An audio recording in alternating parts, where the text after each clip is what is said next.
Jirka Frélich na rádiu Blaník. A Igor Timko.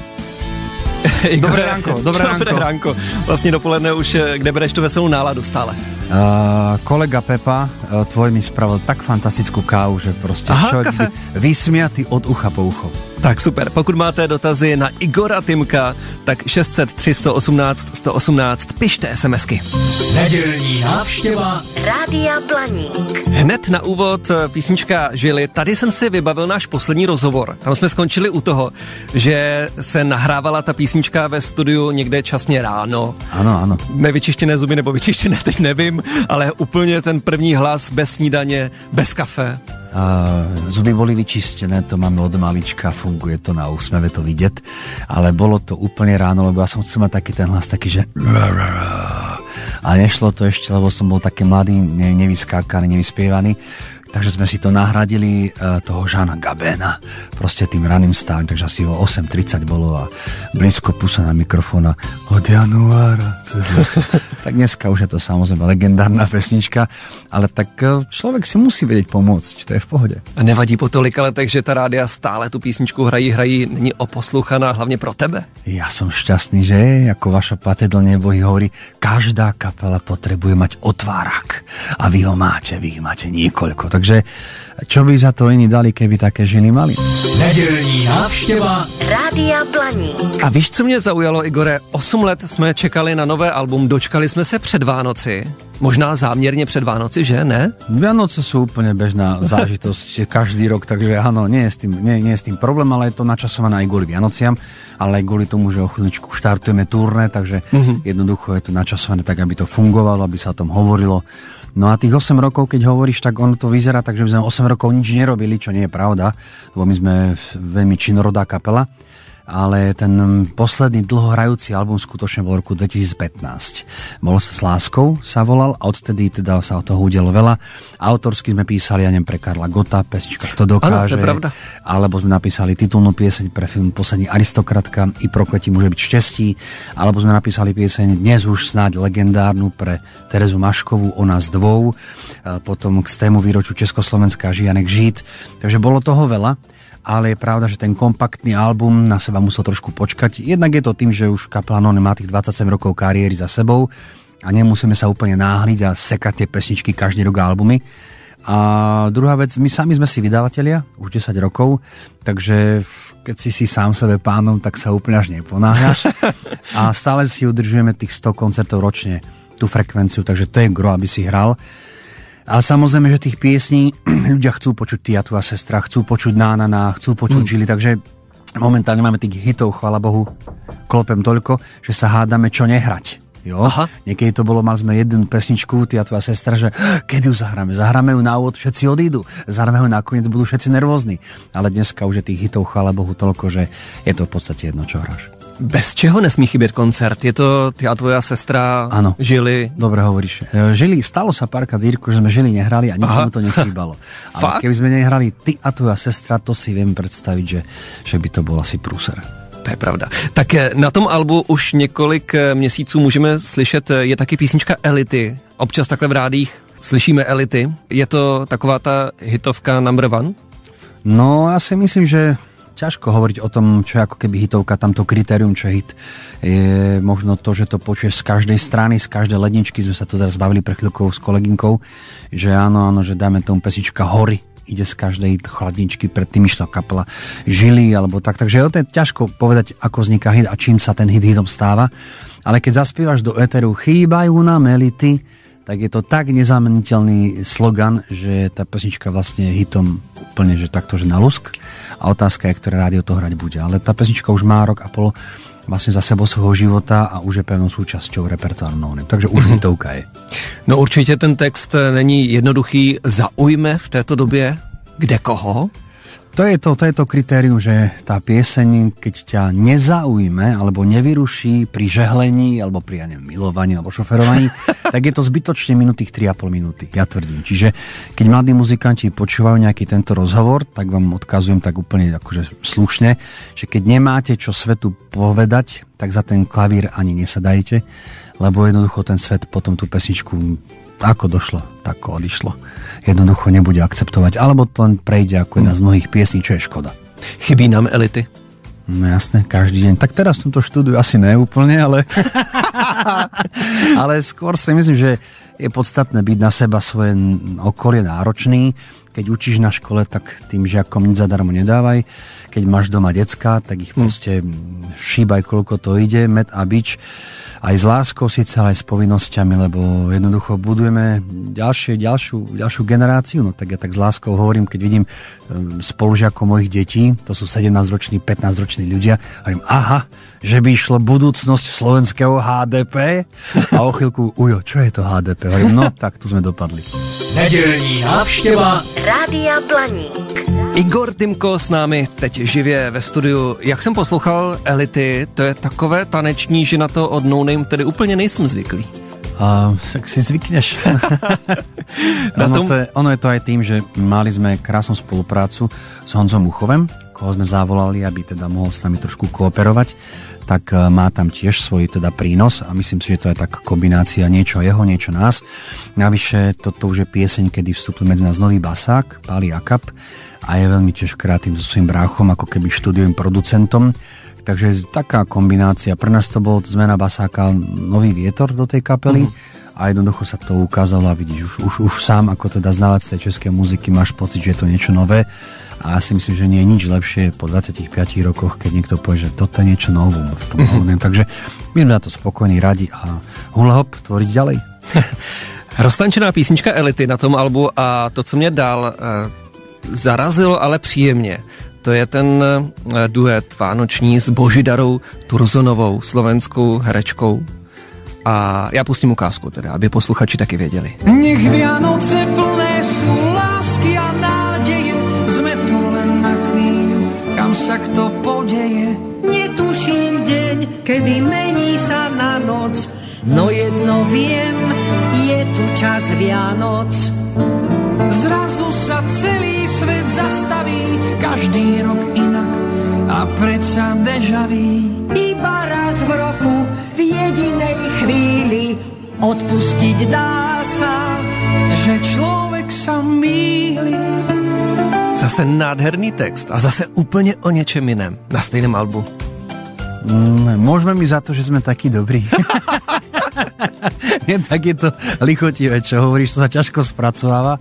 Ale tiež som sa do toho započúval, nie že by som na seba nejak trpel, moc nie, ale je to vydarená vec. No, ono, keď to vyšlo vonku, to bolo rok dozadu, alebo kedy, tak na tých sociálnych sieťach to zbúralo internet normálne, že to malo globálne čísla, ak sa hovorí 1700 zdieľaní a milión.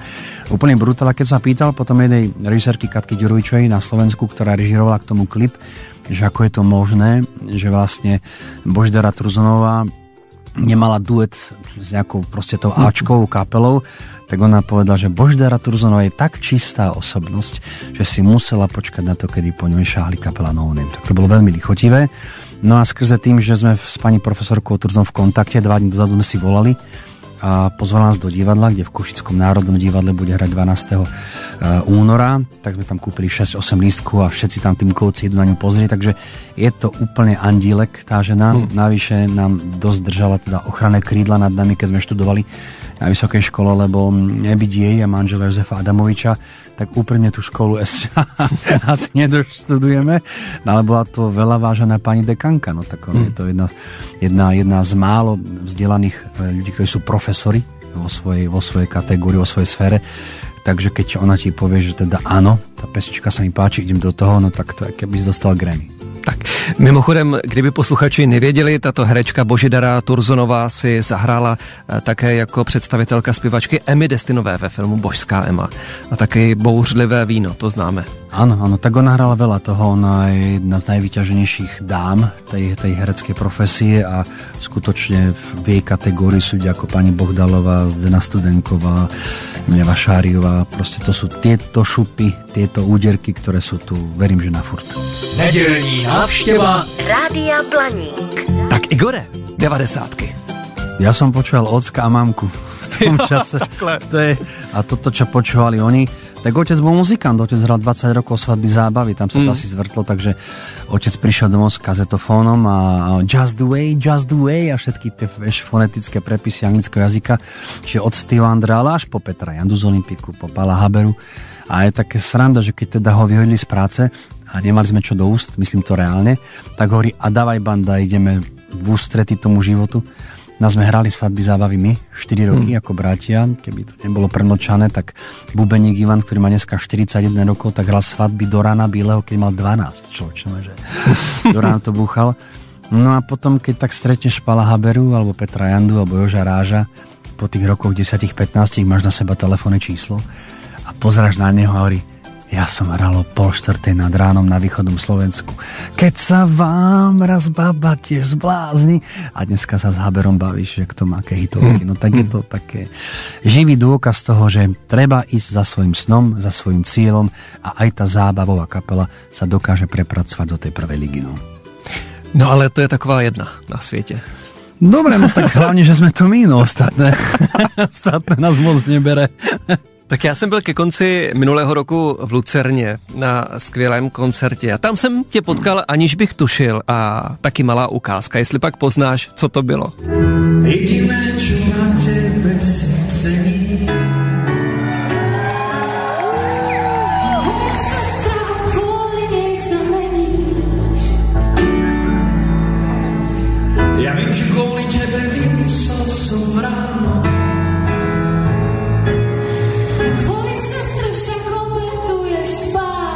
Tak není to dokonalé, je to z mobilu. Je to dokonalé, Jirko, je. Je to dokonalé. Áno, boli sme pozvaní, čo nás veľmi ctilo. My sa tomu tešili Tereskou Maškovou na jej taký zatiaľ najväčší koncert. Si myslím, že to zďaleka jej najväčší v živote nebude, ale pre túto chvíľu bol v Lucerne. No a tým, že máme spolu celkom intenzívnu spoluprácu s Terkou, tak poď tam niečo zaspievať. Tak bola otázka, čo sme vymysleli, taký ten medley mix, kde sa to ukázalo ako také krásne, také iné pnutie, taká alchymia, takého toho asi rešpektu, obdivu, možno nejakej formy lásky. A tak my máme tú Terezu hodne radi a vyzerá, že ona nás taký. Takže bol taký zvláštny duet, kde teda Zoli hral klavír a ja s Tereskou sme to zaspievali a malo to taký špecifický moment toho večera určite. No a neplánujete společně něco většího, protože vám to spolu sedne a ten potlesk v té Lucerně byl obrovský. Jo, taky som si to všiml. Bolo to pekné, bolo to sexy. Určite áno, my sme keby hovorím s Tereskou v nejakom kontakte a myslím si, že ešte v rámci tvorby to nejak prepojíme, ale tak to je otázka zase aj na Terezu, aj na nás, lebo každý si musíme ísť tie kariéry sami. Všetci musíme sa starať o to, aby to nebolo jeden na druhom závislý, ale nejaké potenciálne spojenie určite do budúcna nevylúčujeme, lebo Tereza je proste speváček a to je málo, kedy človek vidí tak pracovitú, skromnú a zároveň fascinujúcu speváčku, ako je Tereza. Když jsme se viděli zhruba před 2 lety, Igore, tak si mi říkal, že Tereza Mašková, že podle ní by se mohly ladit ladičky. No jasne, to je pravda, ja som v živote nepočul spievať žiadnu dámu tak čisto ako Tereza. Tereza podľa mňa najprv spievala, až potom sa narodila, to je niečo neuveriteľné. Ona to slyšela. Jo. A řekla mi na to toto. Toto je extrém, já ho zabiju. ne, Ježišmarja, já všechny kluky tam miluju a Igor se Zolim, to je srdce na dlaní. Já jsem tak strašně vděčná a šťastná za to, že jsou v mém životě, protože ať už mi pomůžou nebo poradí, co se týče pracovních věcí, nebo i takto osobních věcí, tak jsem hrozně ráda, že jsou v mém životě. Krásne. Teresko, želám ti tak krásnu nedelu, ako si zaslúžiš. Nedělní návštěva Rádia Blaník. Igore, CDčko je tady, turné si říkal taky na cestě. Co Česká republika? Tak Česká republika je veľká a my to nemienime neakceptovať, takže štartujeme doma v Košiciach. Ano. 21. marca. 23. marca hráme v hlavnom meste v našej krajiny, v Bratislave, a potom šup k vám a štartujeme 5. apríla, 5. dubna v Ostrave. Potom 11. dubna hráme v Brne a 20. apríla hráme v O2 Univerzum v Prahe, kde celé turné zakončíme a kde evidentne bude afterparty až do rána bílého. Jiřka nám píše SMS-ku, že vzpomíná na skvělý koncert ve sportovní hale v Hradci Králové. Je mi 82. a vzpomínám a zbožňuju úplně nejvíc písničku Lekná. Je rozdíl mezi českým a slovenským fanouškem? Mají rozdílný vkus? Ako vidíš, ako počuješ, ani ne. Aj v rámci vekového odstupu, teda títo hovorím ľudia v tomto veku, hovorím s nadsázkou, už viedi, co chtějí, takže ja zdravím do Hradca Králové. A Lekná je jeden z zásadných hitov kapely No Name, kedy vznikol, myslím, 2004 sa mi zdá. A dodneska patrí medzi tie finálne songy, ktoré ten koncert naplno rozbehajú a rozdováděj, ako sa hovorí u vás. Takže ďakujem pekne za tento postreh. No. Sme si toho vedomí. Věrka píše, velmi zdraví, taky Igora Tymka. Texty jsou dokonalé. Reagovala v čase krátce po písničce Elity. Tak se asi líbí text písničky Elity. Ďakujem pekne. Stále si myslím, že ten text bude aktuální. On bude aktuálny na furt. Ja si myslím. Jedna vláda príde a proste po chvíľke, po mesiaci zistíš, že to môže byť také, nemusí byť také. Po roku sa sklameš, po 2 rokoch povieš, ty kokos, tak som sa na to tešil. A ono zase je to iba o človeku. Takže tých elít je v tých národoch dosť, ale buď nechcú ísť do tej politiky, tak otázka, šiel by si do politiky? Teď ne, no. No, vidíš, teď vysílaš, ale skončíš a dáš přihlášku. No to víš, Amerika, tam půjdu. Akurát nevím ke komu. To je jedno už. Šel bys do politiky? Počkej, šel bys do politiky? Nie, lebo takto vybavím ďaleko viacej pre mesto, pre ľudí, pre krajinu, pre školu, ako keby som bol politicky nejak disponovaný. Takže teraz je to lepšie a je pravda, že to No Name dosť otvára dvere. Čiže keď ideme riešiť nejaké veci, máme aj iné aktivity, len hudobné. Napríklad v Košiciach teraz s kamarátom sa snažíme rekonštruovať prvé československé panoramatické kino Družba, a po 3,5 roka snažení ideme v dubnu, v únoru dokonca už žiadať o stavebné povolenie. Je to v kooperácii s mestom Košice, takže keby som bol politicky nejak ukotvený, tak by som narážal na nejaké veci, že ty si náš, ty nie si náš, ale tak keď som Igor Tymko s No Name, tak vlastne to nemá nejaké limity, takže môžem ísť aj za tými najvyššími politikmi a snažiť sa zbierať body pre ten a ten projekt. Co tvoje nejaká divadelní kariéra pokračuje? No jasne, hrám v Zlíne.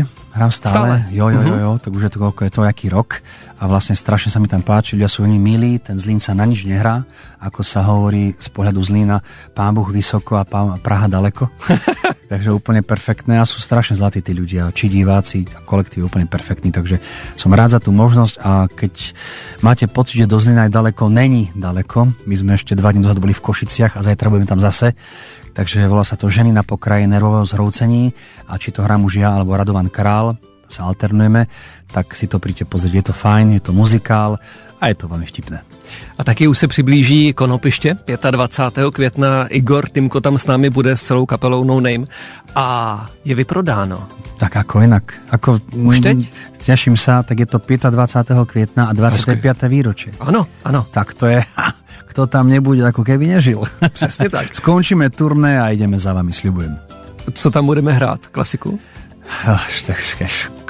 Klasika, keď to tak nazveš klasika, človek máme pocit, že je Mozart. Žili. To bol taký vtip, že zomrel Mozart, zomrel Pavarotti, ani ja sa necítim najlepšie. Určite zahráme to, čo ľudia poznajú a kvôli čomu sme sa s tými fanúšikmi v Českej republike skamarátili, takže čím to je zaznie určite ty a tvoja sestra a verím, že zaznievajú chýbajú na melity. Budeme se těšit na Konopiště 25. května.